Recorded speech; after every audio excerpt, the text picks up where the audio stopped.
আসসালামু আলাইকুম, কেমন আছেন সবাই? দেখতেই পাচ্ছেন আমার সব জিনিসপত্র সব এলোমেলো হয়ে আছে। তো এটা হচ্ছে শুক্রবার 23 রোজার ব্লগ।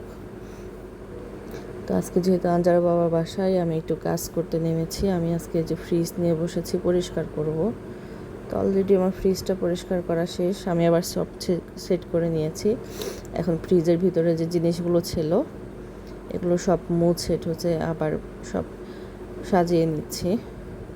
মানে ছোট বাচ্চার মাদের একটু যে কাজ করতে লাগে আধা ঘন্টা সেই কাজ করতে লাগে 3 ঘন্টা 2.5 ঘন্টা।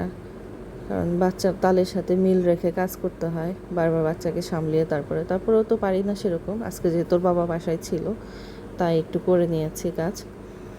যে ফাইনালি আমার ফ্রিজটা পরিষ্কার করে সব কিছু গুছিয়ে নেওয়া শেষ। এই যে কি পরিমাণ যে বরফ জমে ছিল, একদম ভিতরে স্পেস ছিল না, এখন অনেক স্পেস হয়েছে। আসলে ইচ্ছা থাকলেও অনেক সময় এই কাজগুলো করা যায় না, বেবি ছোট তার জন্য। আর এই যে তো আঞ্জার বাবা আবার ইফতারের জন্য কিছু ফল কেটে রেখেছে। তো এগুলো কাজকর্ম করতে করতে প্রায় 5টা বেজে গিয়েছিলো।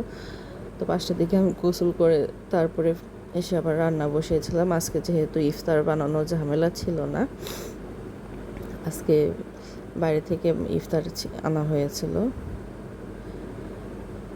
তো এই যে আমরা ইফতার করতে বসে গিয়েছি। বাইরে থেকে ইফতার বলতে আমাদের এক জায়গা থেকে ইফতার পাঠানো হয়েছে। তা আল্লাহ